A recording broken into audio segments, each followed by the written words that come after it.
Okay, let's continue where we left off last time, and we left off with periodic signals, and we talked about periodic signals. Now, if you have a periodic signal in one dimension, you immediately think Fourier series, and we wanted to talk about the Fourier series today. But before we do that, I'd like to visit the homework, and let's go through the homework. And I am going to share my screen.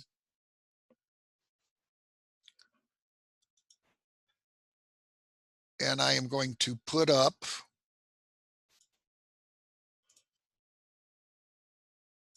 the homework. And let's see.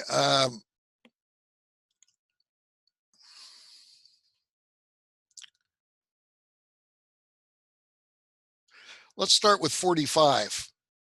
Now, I have today as our theme 3 nickels. This is our random number generator, 3 nickels. And these nickels are probably older than everybody here except Glauco and me. So I'm going to check. Here's a nickel, and this nickel is dated 1974. Everybody born after 74? Okay, so this nickel is older than you are. 1977? Who was born after 1977? Really? Okay, well, good for you. Shows you how old I am. That's when I got my PhD, and a 1976 nickel. So let's go comment on what happens to the Fourier transform of x of at when the matrix A is singular. This, I wanted you to do some exploratory analysis and kind of see what happened, and then see if that exploratory analysis would kick in your intuition into what was happening. So with that, let's do Aiden is 1, Chris is 2, Amigo is 3, Justin is 4, Adam is 5, and David, you are 0. Okay. Remember your number, because I can't.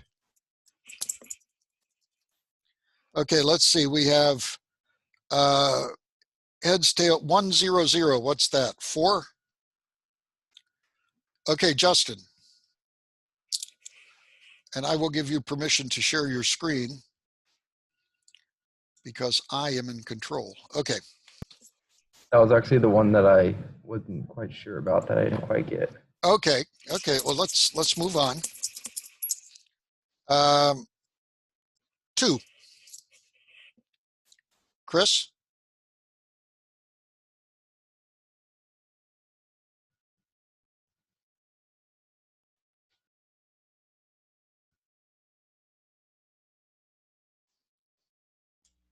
You're still muted. He's not talking yet. He's still clicking. He's looking and clicking. It's a story of my life. I look and click. Okay, can we see this? Yes, we can. So I just made the observation that when A is singular, the determinant is 0. Okay. Which means that the relationship, the property of the Fourier transform that we usually use is not valid because you're dividing by 0. Yeah, so clearly that formula doesn't work, but is there another formula that does work? You didn't address that, did you? No, I didn't. Okay, go ahead and unshare your screen. Did anybody get a result here? I tried, but I didn't. I got stuck in at some point. So I don't know if that counts for. Okay, well, let me. You can share it, but yeah. Okay, okay, Glauco, go ahead. If okay. Do you think you have something of substance? You're not going to get embarrass yourself, are you? I think. We'll find out. Go ahead. Okay.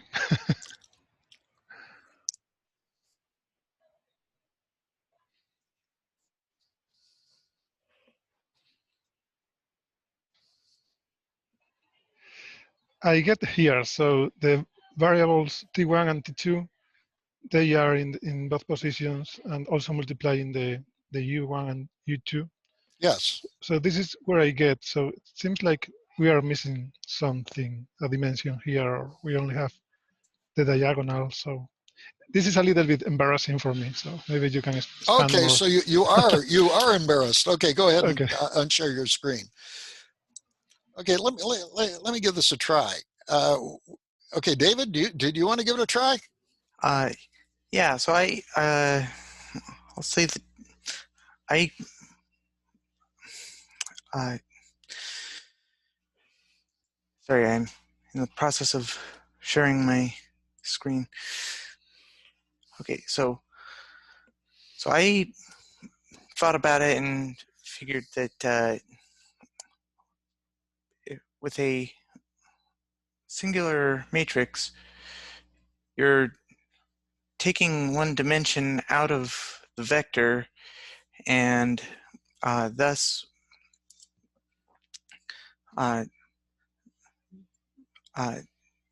the Fourier transform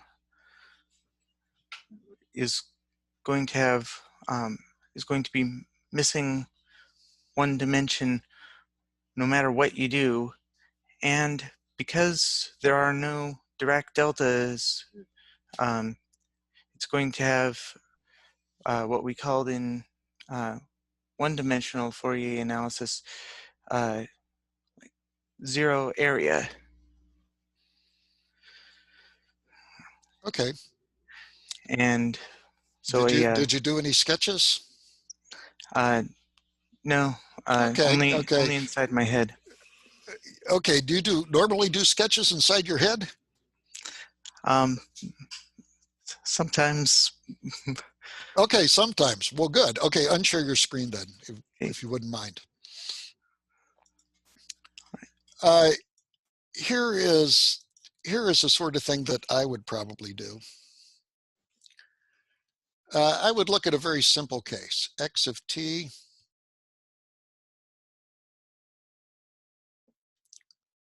Let's take a very simple function, pi of t1, pi of t2. Is that okay? And now let's look at a matrix, and let's assume that the matrix A is equal to, let's use a very simple singular matrix. 1, 0, 0, 0. That's a pretty simple matrix, isn't it? And clearly the determinant there is equal to 0. So A times T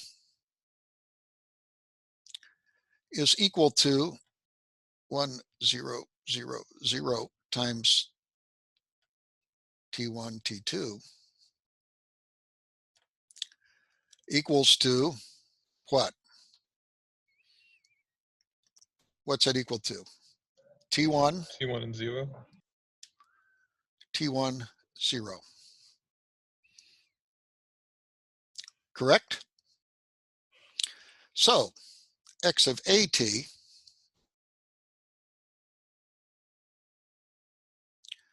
this rule says that every place you have a T1, that stays T1.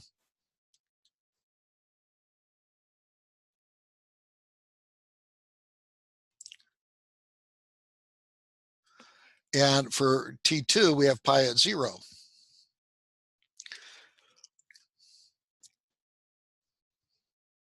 And this is what happens when you have a singular matrix. Your 2D function becomes one-dimensional. Your 2D function becomes one-dimensional because you've removed a dimension by the singularity. So if we were to plot this out,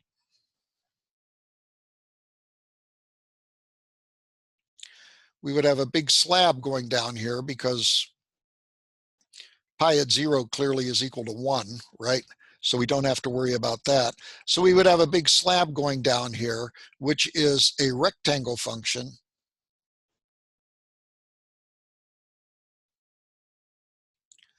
Which is a rectangle function smeared down the T1 to T2 axis. Does that make sense? First of all, do you see it? Is it clear? Hopefully it is clear. Let's try something else. Let's try A is equal to 1, 1, 1, 1.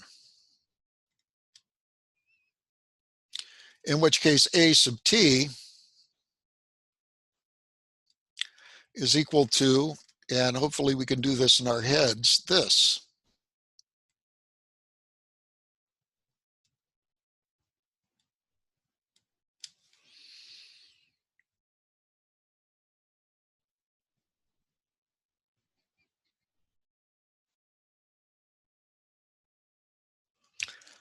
And x of at, if we use this same result here,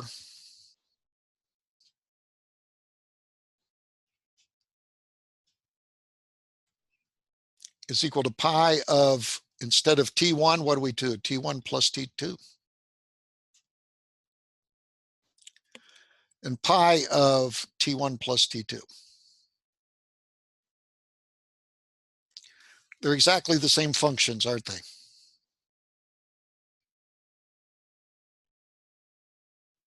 They're exactly the same functions. Now, what does this look like? Well, this looks like something along the axis of, in the T1, T2 plane. In the T1, T2 plane, there's a 45-degree line here.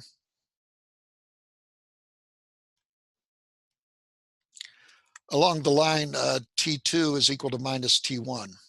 Or in other words, T1 plus T2 is equal to 0. Correct? So pi of T1 plus T2 is a rectangular slab, except now it is smeared along 45 degrees. Those lines are supposed to be straight and parallel. So again, we see that we've lost one of the dimensions. This is always what happens when your matrix is singular. When your matrix is singular, you are going to end up with a one-dimensional function expressed in 2 dimensions, because the singularity reduces the 2 dimensions to 1 dimension because everything is collinear. And no matter what you try here, what example you try, you are going to get a one-dimensional signal. Is that okay? Now you notice, by the way, this is the same thing as pi of T1 plus T2. Since this is equal to 1, so a rectangle times a rectangle is a rectangle. So they're exactly the same thing. So in accordance to what David said, what does this Fourier transform to? Using the separability theorem, this would Fourier transform to the sinc of U1 times what?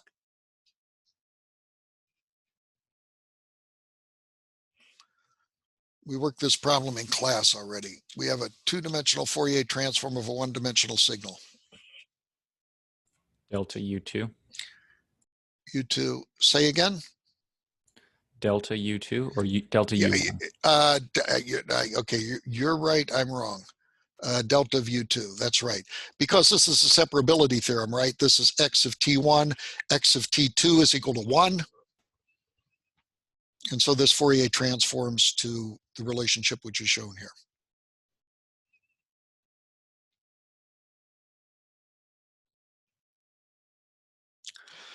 So this is not a proof. This is not a proof that x of at smears out to a one-dimensional function when a is singular, but it's certainly evidence. And indeed, take my word for it, anytime a of t, a is singular, this is what you get. You destroy one of the dimensions.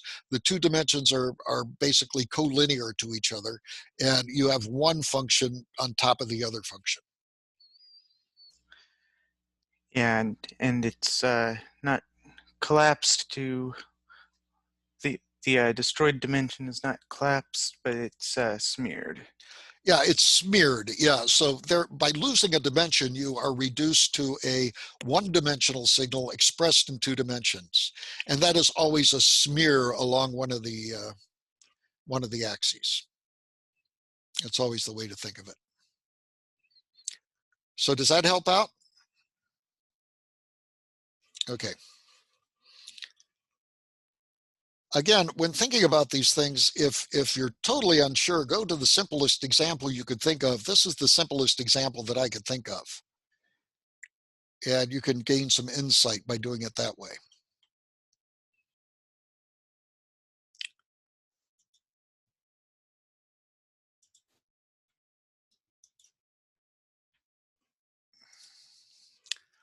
Okay, this is an interesting one. It's also in the book. Compute the sinogram or the Tomas? yes. I just had one question about 45. What if you had a three-dimensional function? Would it just take one dimension away, or would it resort it back to a one-dimensional? Okay. Yeah. Clearly, say you had a three-dimensional function, and the matrix was singular. It would depend on the rank of the matrix. In other words, how many of the vectors in the matrix were collinear. So you would either smear a two-dimensional function in three-dimensional if the rank was 2. I don't know if this is making sense. And if the rank is only 1, if all 3 of the vectors are collinear, you would have a one-dimensional function smeared in 3 dimensions. So again, it depends on, Yeah, that makes sense. it depends on the rank of the matrix, or in other words, how many eigenvalues are equal to 0 in the matrix. Okay. So with that in mind, sketch the sinogram of x of t, t1, t2. Let's see if we can do better this time. Everybody remembers their number. Random number generator. Uh-oh, 7. There is no 7. 5. Who's 5? Okay, Adam, go for it.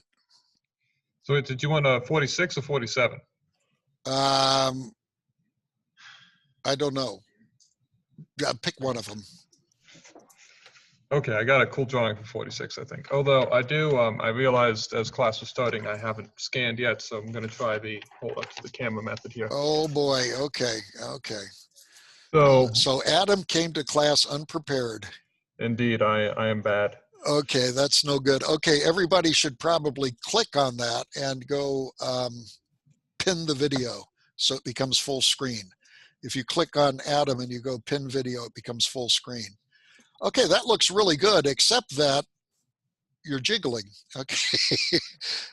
Okay, go ahead and kind of say what you I did. can explain it here. So since we know that the impulse function is just going to be a constant magnitude at a single point, we know we're not going to have any kind of shading or anything, and what we really only care about is the distance of that point from the origin, which will be our displacement in the sinogram. So as you start at the bottom and you start working your way around, you can calculate the distance from the origin in each of the projections at each of the different angles, and then you can just plot those in here and you get a sine wave. You do get a sine wave. You know what that is? That's just like in the complex plane, the geometry is the same, e to the j theta t. And if you look at the real part of e to the j theta t, which is kind of the projection, then you get a sinusoid, right? And the real part of e to the j omega t is cosine omega t. Right, yeah. So, you know, it's the same sort of idea of a point going around in a circle.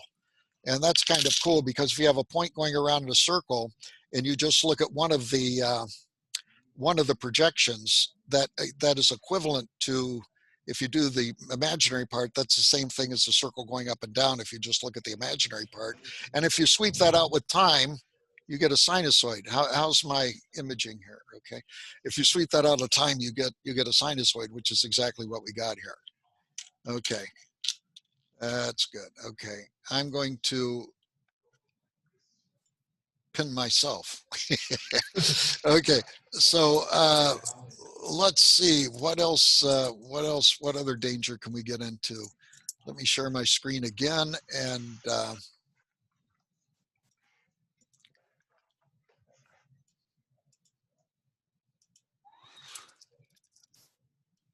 ask the next one. Let's see, tomographic projections. Is this the same for all theta? Can anybody give me a binary answer? I thought we were at Just give us- 47. Same thing. 47. Well, we should have been okay. at 47. You're right. 47. Okay. Sketch the sinogram of x, t1, t2. Okay. Who do we have left? Raise your hand, if you will. Okay. Justin and David. Only 2? Okay. I'm going to flip a coin. Me too. Glauco. And Glauco and myself, Aiden. Oh, Aiden. Okay. So this is 4. Okay. Aiden, you're number 1. Glauco is 2. Justin is 3. It should be everybody except for Adam, right? Oh, okay. Everybody except for Adam. Okay. Let's see. Chris is 1, Glauco's 2, Justin's 3, Adam is 4. Am I missing David? Yeah, David, you're 5. Is somebody off screen? Aiden. Aiden, okay. Aiden, you're whatever the next number is. 6. 6, okay. You're 6. And David, you're 0. I'm sorry, I don't mean to make you, I hope that you don't feel that I'm picking on you. Oh, And I hope it doesn't hurt your feelings that you're 0. But okay, 5. Who's 5? Who is 5? So I was 5, but in the new numbering, I think 5 might have got skipped. Okay. Well, it should be me then. I heard you say 5. I don't remember who it was, but I'll take it. Okay, good. Because I guess I'm supposed to be 5 because Yes, I was you're the 5. last. That's right. And plus, I actually want to do this one. So. Oh, okay. Good. Okay, here we go.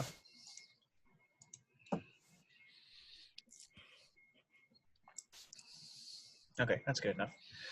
Yeah, so first of all, I graphed the function pi t1, pi t2, and I started with 0 rotation, and I looked at what the plot should be. And when you integrate along t2, you get a flat line because it's the same thickness everywhere. And then I said, okay, well, at 45 degrees, I can easily draw this rotated 45 degrees. So I went there next. And what I found was that you should get like a triangle shape because at the middle, you have a much thicker area of integration. And at the end, it tapers off to 0. So you get a triangle. But then the question was, and this was a bit harder, what happens in between 0 and 45? And so what I did was I said, okay, let's look at right about halfway in between, which is 22.5. And so I tried to draw that, and I think I did a pretty decent job. And what I found was that inside these corners right here, it looks to me that the area is going to be the same because essentially what you have here is like a parallelogram. Oh, you're exactly right. All of those lengths are going to be exactly the same, right? Yeah, and then but once you get outside of that, that's when it starts tapering off, and so Linearly you have this tapering. little shape, trapezoid shape. And Yeah. so then I had to sketch that, and so I tried to shade a bit less or darker depending on what the shape is. So here you have the unit step, if that's what you want to call it, and then you have the I would call it the rectangle, not a unit step, a rectangle. Yeah, Okay. the rectangle, and then the trapezoid, and then the triangle, and then the pattern just repeats. And I even wrote up here what exactly happens at what angle. Okay. No, that's right. That's fine. You took it away too quick. I was going to ask you a question.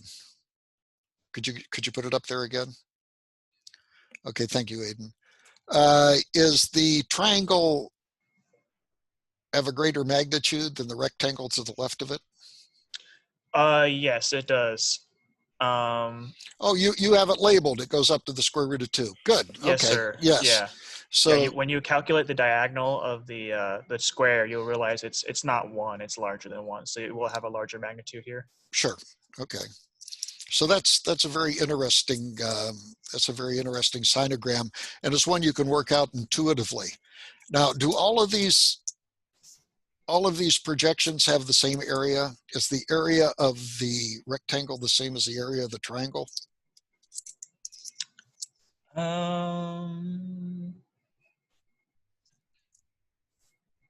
I want to say yes, but I don't know for sure. Yeah, I would go with your instincts. Okay. Yeah, they are the same. I would say yes because you're basically just integrating the entire square. Exactly. So they're all the same. Yes. You're integrating. I don't care how you rotate it, but if you rotate it, you integrate this way and then integrate this way, you're going to get the same no matter what the rotation is. Isn't that what the last question asked? I wish I would have It thought of is. that because I actually said no, and I'm just not realizing that it's supposed to be yes. So. Okay, okay. Well, let's go ahead and unshare your screen, and let's go to the next one. And the next one is, what? Oh, I guess it isn't the next one. What can you say about the sinogram of a circularly symmetric function? Anybody want to jump in here? It's constant. Constant. In what sense? That as you rotate the function, you get the same projection every time. The same projections all the time. That's right. In fact, it's a mapping from a one-dimensional function. If you think about that, a circularly symmetric function is one-dimensional, right? Because it's not a function of the theta, it's only a function of the radius.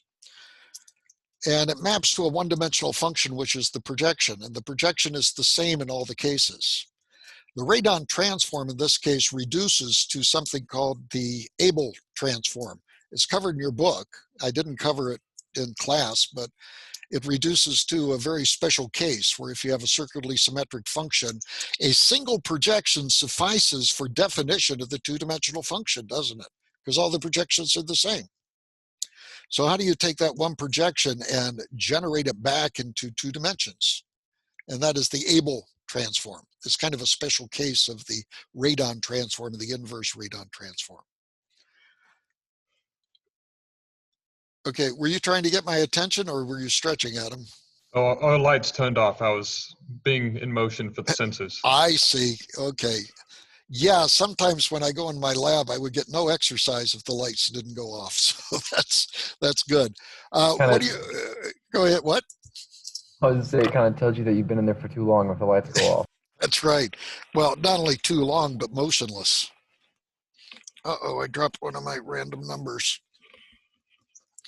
Okay, well, we'll have to do without the random numbers. Okay, what can you say about the sinogram of this thing? It's a very interesting one.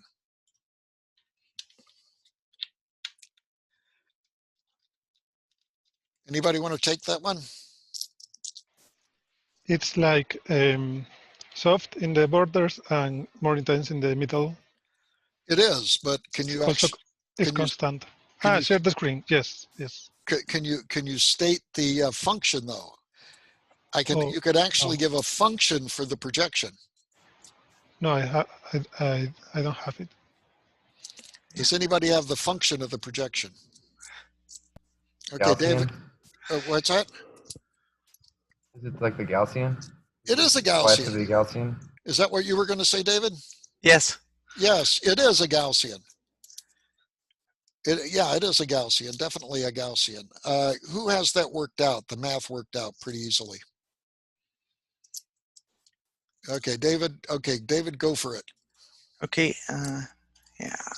Share screen.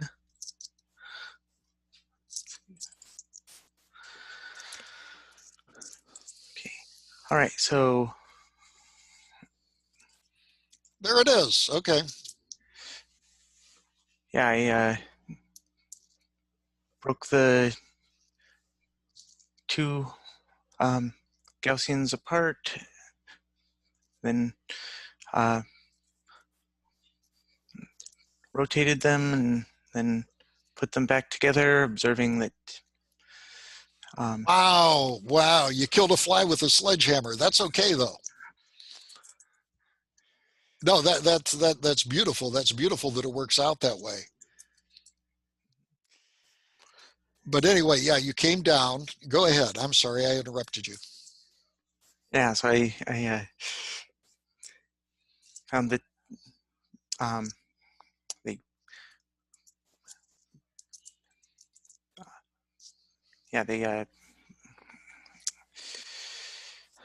the complicated terms cancel each other out, and then we have sine squared plus cosine squared, and so this big ugly term turns into t1 squared plus t2 squared, then the t1 squared part can come outside the integral, and we're just integrating something that has an integral of 1. So how do you know that has an integral of 1? Because the Gaussian is a probability distribution, which by Okay, definition, no, that's okay. You're going in the right direction, but it turns out that that integral is equal to the Fourier transform of e to the minus pi t squared, right? Which is e to the minus pi u squared. Remember, the Gaussian Fourier transforms to itself. So you evaluate that at the origin, and you get 1. It's that integral property of Fourier transforms that allows you to integrate that integral. But you're right, you could use the probability density function, but I think you're killing a fly with a sledgehammer.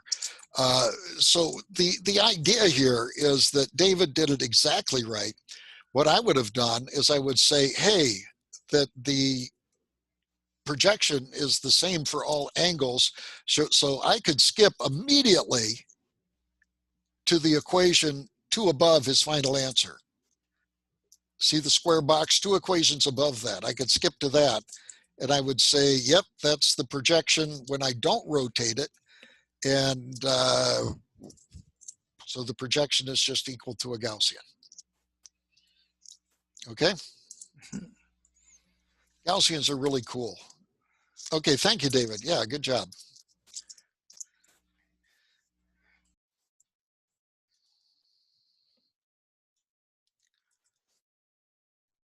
Okay, anybody want to haggle on this one?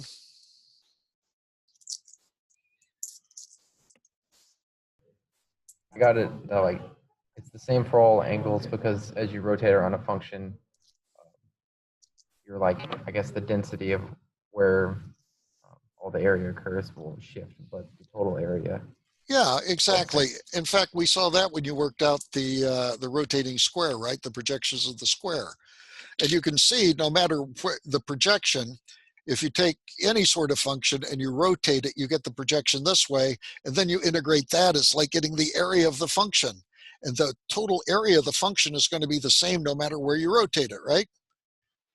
So you're integrating in one dimension, then you're integrating in the other dimension, and the area is always the same. Does this mean that P sub theta is the same for all theta? No. P sub theta at 0. Yeah, because, yes, okay, because it is exactly the same.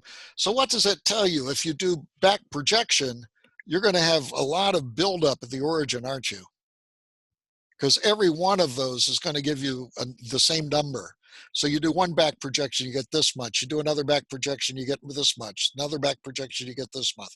Every back projection gives you at the origin the same exact value contributed to the origin. And so you have this DC buildup. And that's actually the answer to number C. Did anybody get that one? Okay, so that makes sense. Okay, that concludes what we wanted to talk about. Next time, we can ask for this. See if you have an idea here. What is a one-dimensional sphere? I'd say it's a line segment. What about a one-dimensional cube? Also a line segment. Yep, you got it. Okay, the other stuff we're going to have to get into the lecture before we get this. Anybody get the bonus questions? I got that babies have kneecaps, but they're made of cartilage and they haven't like fully developed yet. Ah, okay, so it's a trick question. I gave you a trick question. Okay, how about do male ducks quack? That's also a trick question. Why is it a trick? I don't think that one's a trick question. Why do you think that one's a trick question? Well, they can make some sound, but it's not nearly the like magnificent quack of it isn't the the females. quack. So when you see the Affleck duck, that's a girl. The other ones kind of toot and honk, and they can do strange stuff, but they don't quack. So you're right, it probably depends on the dictionary. So, okay, I wanted to go through a little bit more in Fourier series. Let's see, do I want to go through the rest of these? No, I want to give you some time to look at these so that we can ask questions about them on Tuesday, and then I'd like them to be due on Thursday. So please take a look at them so we're sure that we know what to do. Now, there's a couple of interesting here. I ask in the book, in the game of 2 to 3-dimensional tic-tac-toe, is a possibility to have a tie. I'm asking here in the game of 4-dimensional tic-tac-toe. This is totally optional. Okay, you don't have to do this, but I would just be interested to know if it's possible to tie in 4-dimensional tic-tac-toe. What do you think? It is possible in 3-dimensional tic-tac-toe to tie, but I don't know about 4-dimensional tic-tac-toe. Yeah, it's not obvious at all. I don't think it's obvious. The other thing I'm asking you to do is to compute a few Fourier transforms. Now, there's one in here, which is the Fourier transform of a function which is 1 inside of a regular hexagon and 0 outside. This actually turns out to be a useful function. And we know if we have a square, it Fourier transforms to a sinc. If we have a circle, it Fourier transforms to a jink. If we have a hexagon, it Fourier transforms to a hink. Okay, and it's a very difficult problem. I think you should be able to get all of the others, but I've only had a few people get the Fourier transform of the rectangle. It's a very difficult function to do. Okay, so please look at these in accordance to the lectures for next time, and we'll see how far we get here, and hopefully we should be able to get far enough so that these are going to be good. Okay. Last time we looked at Fourier series, and we decided that a signal was periodic in higher dimensions. This is kind of where we left off.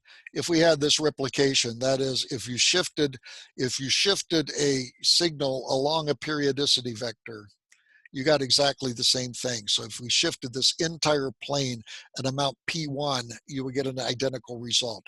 If you shifted at amount P2, you would get the same exact result. If you shifted it twice P1, you would get exactly the same result. If you shifted it twice P1 and then P2, you would get exactly the same result.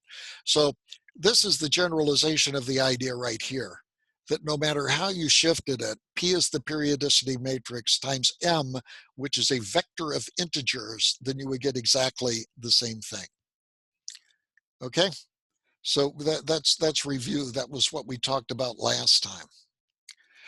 Now, if we think about this, and you want to put these tiles down in your kitchen in order to get this pattern, what shape of tile do you have to get? Well, clearly, one of the shapes of tiles that you could get is as follows, right? You could get tiles like this, and each tile would have a little cross in it, right? And that would certainly work. But you know what? That's not the only tile. Given a periodicity matrix, there are a number of tiles which can come into play. One of the tiles, by the way, is always a parallelogram. You can always complete a parallelogram with respect to the periodicity vectors, and this will be a tile.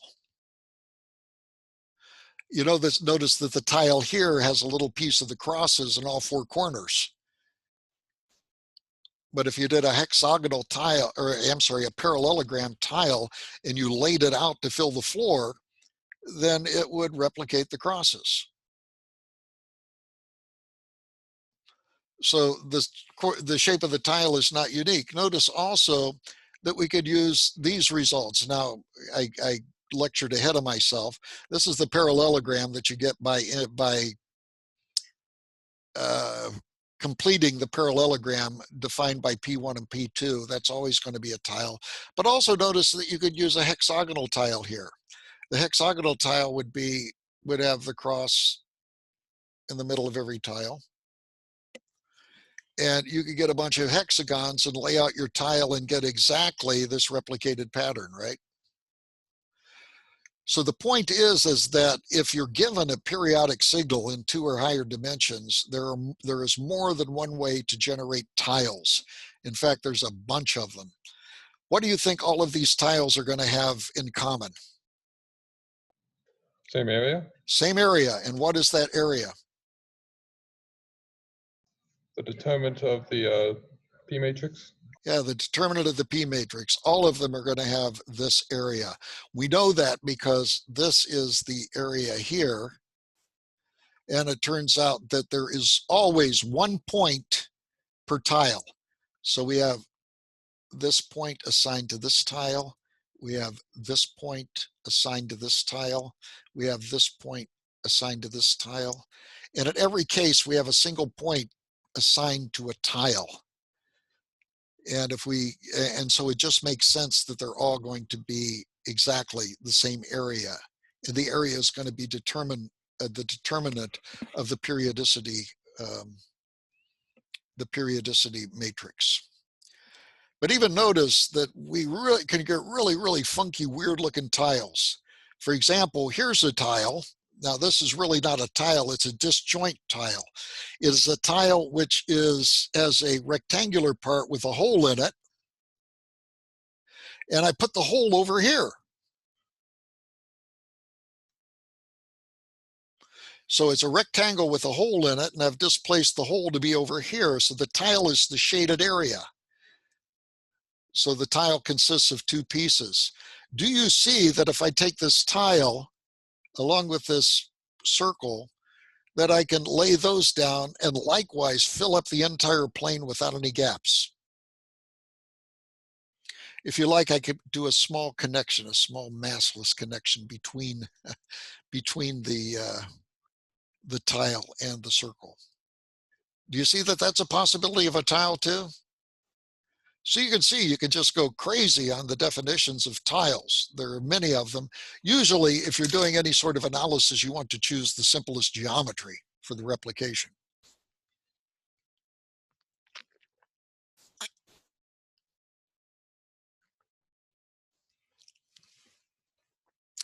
Okay, what is the Fourier series? Now, I'm going to skip some of the derivations here because our time this semester is running out, and I definitely want to get to the most fun part of the course, which is POCs, or alternating projection onto convex sets. So I'm not going to go through all the details here, but I'm going to try to give an overview of what is happening.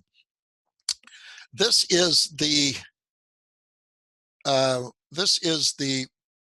Fourier series in multi-dimensions. Just like in the one-dimensional Fourier series, there are coefficients. Now, in the one-dimensional Fourier coefficients, one-dimensional case, the coefficients are just one-dimensional, and they're characterized by scalars. But here, it's a coefficient as a function of a bunch of integers. And these integers, as you saw, correspond to the index of the periodicity matrix. Now, down here, we do have a P. Gosh, where's the P? Okay, here's the P. The P is 6,3.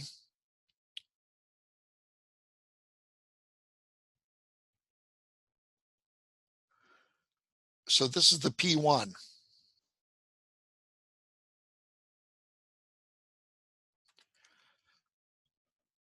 The P1 is 6,0, right?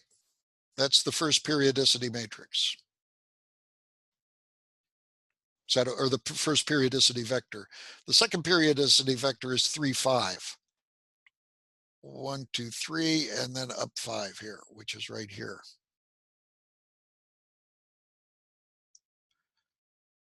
The way to remember the periodicity vectors, the way I like to, is if we put a tile here, we put a tile up here.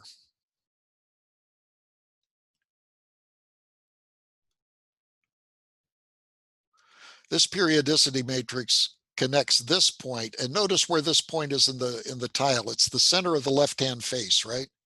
It's the center of the left-hand face. This is the center of the left-hand face for this tile, correct? This is the center of the left-hand, this is the center of the tile for, I'm sorry, it's the center of the leftmost portion of the tile. So we connect the leftmost section of the tile to the leftmost section of the tile here. Likewise, this is the leftmost section of this tile, correct? And so we're connecting the leftmost value here to the leftmost value here on this next tile.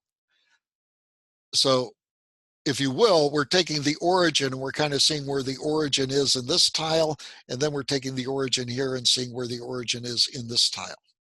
And this second one is P sub 2, and P sub 2 is equal to 3, 5. Okay, according to the dimensions that I have down here, 6 and 4. So it turns out that in Fourier series, a very important vector, a very important matrix, and we've seen this already in the scaling theorem of Fourier transforms, is the inverse transpose of P. And we're going to call this Q. Q is the inverse transpose of P. Again, we've seen this before, and the inverse transpose is the same as the transpose inverse, so we don't have to worry about how these commute. And for this case, this is equal to the inverse transpose of the matrix. Eventually, what we will want is Q times M. We will have a need for Q times M in the Fourier series. And M, of course, is just M1, M2, and this is Q times M, right? It's this matrix times a vector of M1, M2.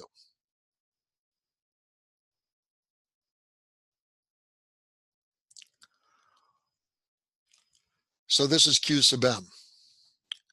Okay, let's go back to the Fourier series now. So if we have a periodicity matrix here, and this is characterized by a periodicity matrix, and I'm doing periodicity in the frequency domain. I hope that that's okay. That this is the Fourier series. And notice that in one dimension, what's the Fourier series? It's a summation over n of C sub n e to the minus j 2 pi u n over t, right? That's the one-dimensional Fourier transform.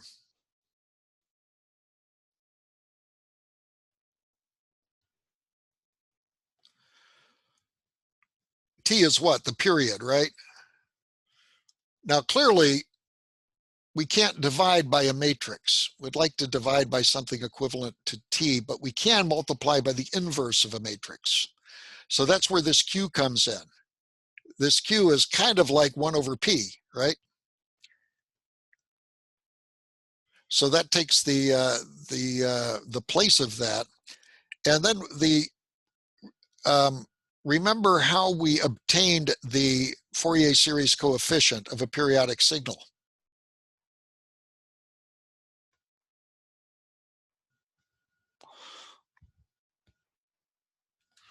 We took 1 over T times the integral over a period.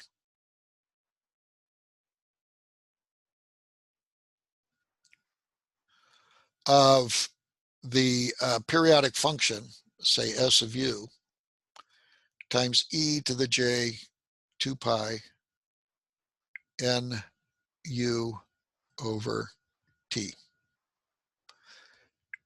du. So again, we can't have the 1 over t out here. That would be like 1 over the periodicity matrix. So we do have, though, the determinant of Q, which is the determinant of kind of like 1 over P, the inverse of P. Now this has the other thing, remember that when we integrated over a period. Remember we talked about that it didn't matter if you integrated over this period or you integrated over this period. The only thing that was important is that you integrated over a period. It didn't matter where the integration stopped and started. We argued this way back when we were covering one-dimensional Fourier series. It's the same thing here, except we're not integrating over a period. We're integrating over a tile. C is equal to a tile.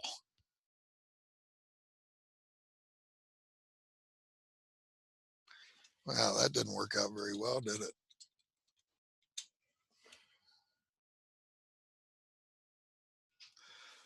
So we integrate over a tile, and this can be any tile because a tile is the equivalent of a two-dimensional period.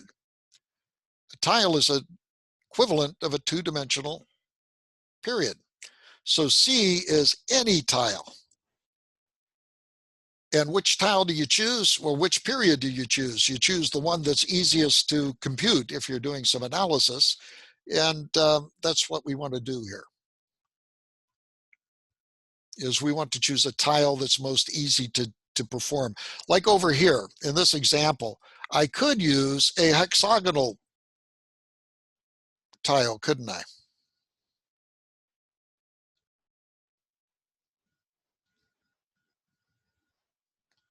This tile would replicate this whole function over the entire plane. I could use the hexagonal, but you know what? The rectangular tile is a lot easier to deal with. So I'm going to use the rectangular tile. But it could be any tile that you want to. And as we've seen in the previous slide, the choice of tiles is just ubiquitous. They're all over the place. So let's talk about this. We have the P, and we've already derived the Q inverse, so that M1, M2, so the Q times M1, M2 is equal to that. And why do we want the Q times M? Well, you notice that that's what we have here in the coefficient here. We have this both in the Fourier series expansion and in the determination of the Fourier series coefficient.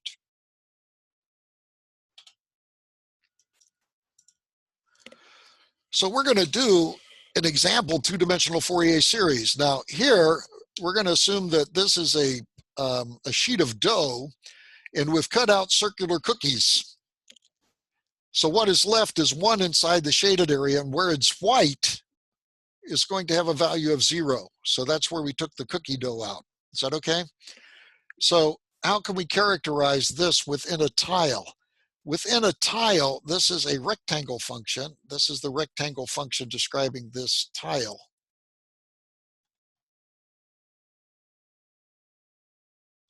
And then we're going to subtract out a circle. This is the cookie that's cut out of the tile. So this is the circle cut out of the tile.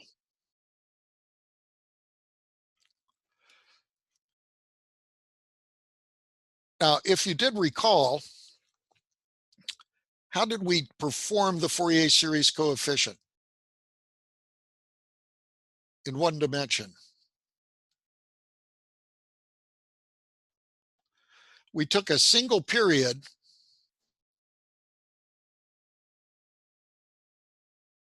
we Fourier transformed and sampled it, and that was the Fourier series coefficients. I hope you remember that from the Fourier series in one dimension. You took the Fourier transform of a single period and you sampled it, and that was the Fourier series coefficients. The same sort of procedure applies here.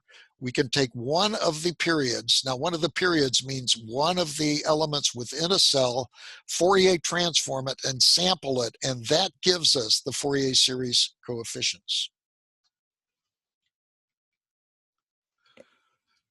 So, since we're in the frequency domain, we don't Fourier transform, we inverse Fourier transform.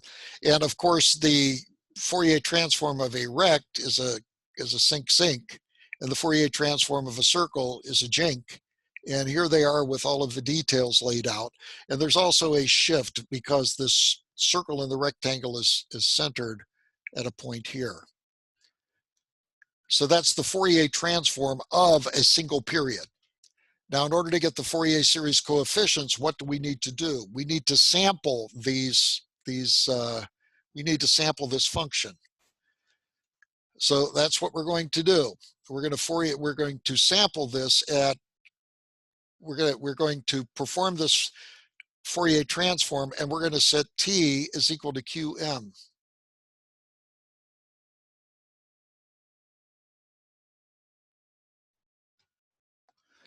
We first of all Fourier transform it. When we Fourier transform it, or inverse Fourier transform it, it's just a function of t. But now we want to sample it, and we're going to sample it at qm. And if we take this function and we sample it in accordance to this, where this is equal to t1 and this is equal to t2, we get the expression here. So that's the Fourier transform of a single period, which is this. And then we evaluate it at t is equal to qm. Right here. Let me write it down again just to emphasize that t is equal to qm. So that's how we get from this expression to this expression.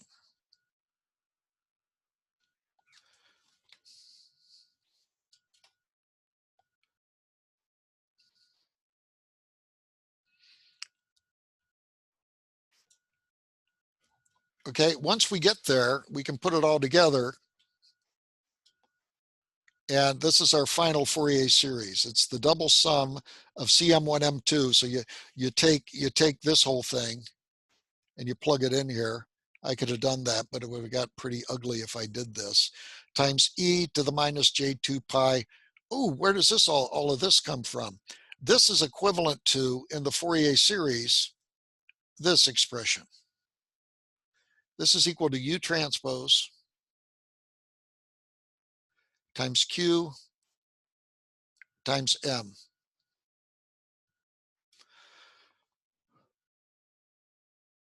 So if we multiply this out, and this turns out to be a scalar, right? This is a scalar, a transpose times a matrix times a vector.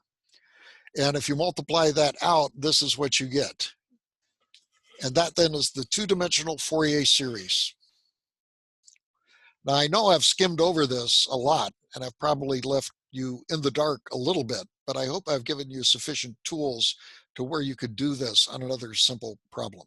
I'm hoping.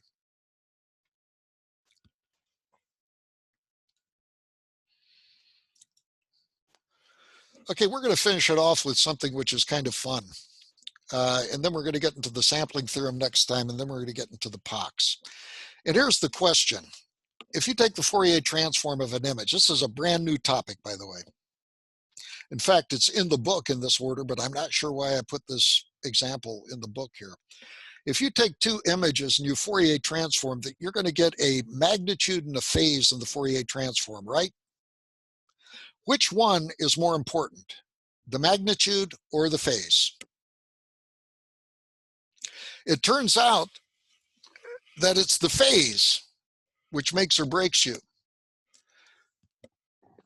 So this is a picture of my son Joshua when he was a little kid. Cute kid, huh? And this is the phase only.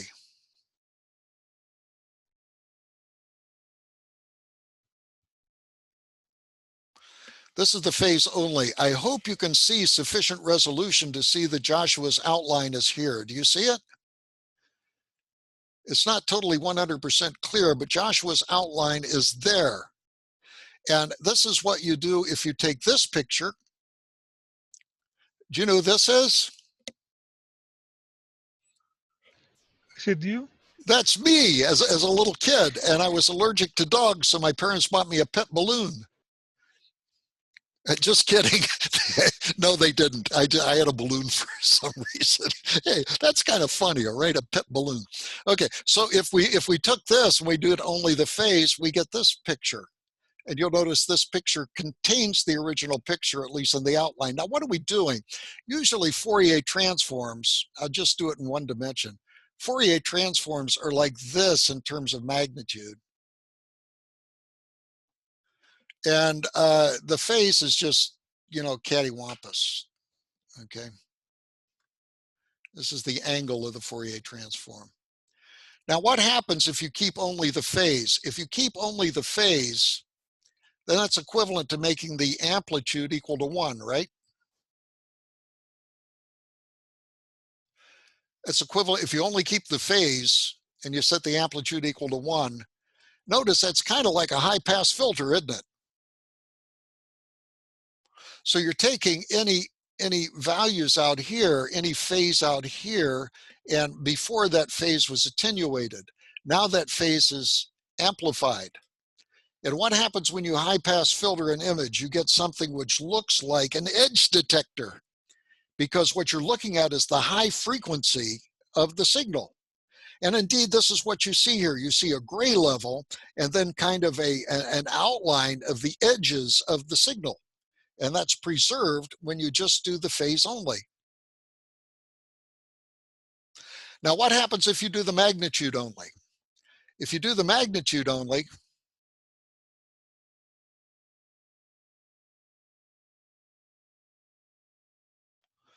you get garbage.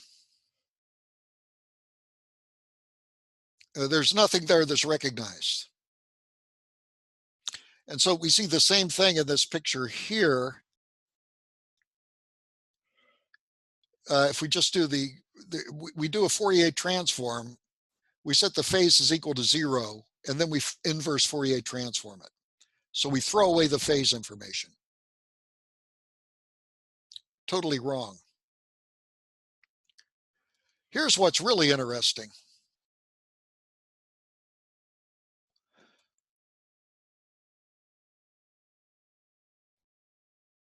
What happens if you keep the phase from Joshua and the magnitude from this picture? You get this. It's actually better than the kind of the high passed version. At least you can see a little bit more structure. So this clearly illustrates the importance of the phase, because I use the phase from my son Joshua and the magnitude of my family picture. And if I impose the magnitude of my family picture with the phase of Joshua, I get this. Isn't that interesting? Similarly, if I take the magnitude of Joshua and I do the phase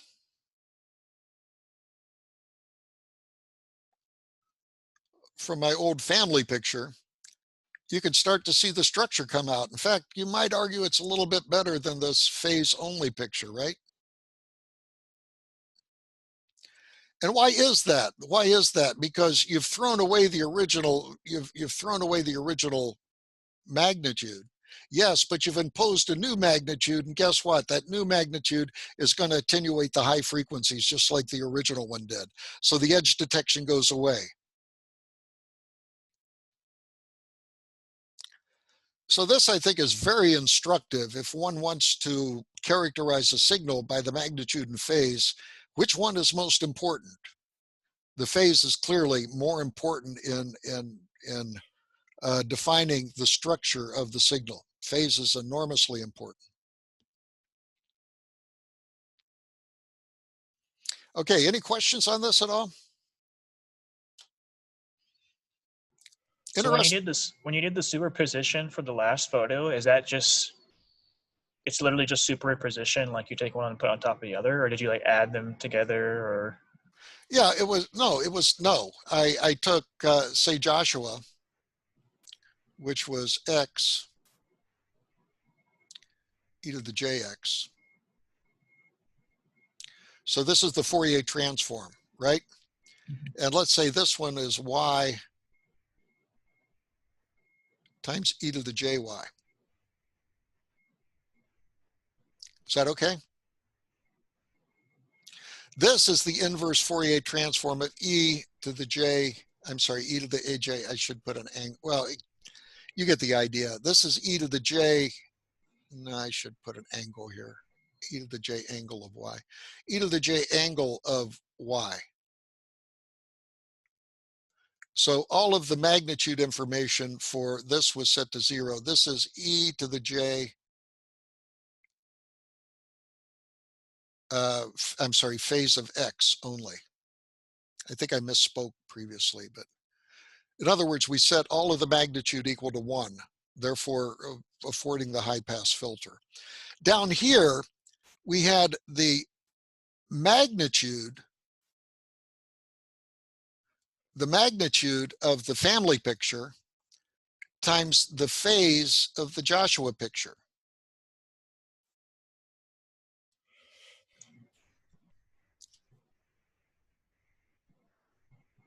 And over here, we had the magnitude.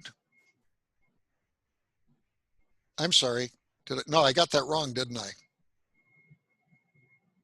No, I didn't. No, I didn't. No, I didn't. So here we had the magnitude of X, the Joshua picture, times e to the j angle of y. So we just mixed up the magnitudes and the phase. Does that clear up the question? Yeah, I didn't know if I didn't know if it was multiplication or not. That's what I was wondering. Yeah, well, it's keeping the magnitude and the phase. Yeah. The magnitude and the phase. Whereas down here, this is the Fourier transform of y only. In other words, set all the phase to 0, and this is the Fourier transform of x only. And clearly, by throwing away the phase is totally garbage there.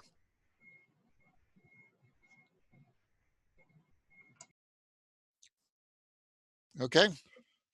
So don't let anybody tell you that the magnitude is more important than the phase. The phase, at least in image sort of processing, is ultimately important in the reconstruction of the image. There is more information in the phase than in the image, as this example illustrates. Any questions on this? Okay, before we go, I want to check something here.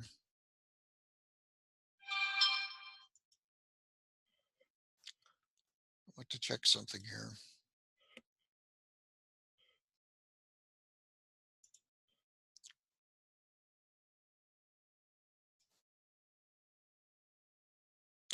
Okay, next time you will not be responsible for 54. Because 54 is a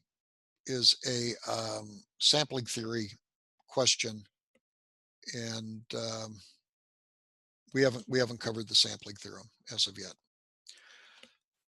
Okay, if there's no questions, then I will bid you adieu. Time to go? Adieu. Adieu. Adieu to you. Thank you.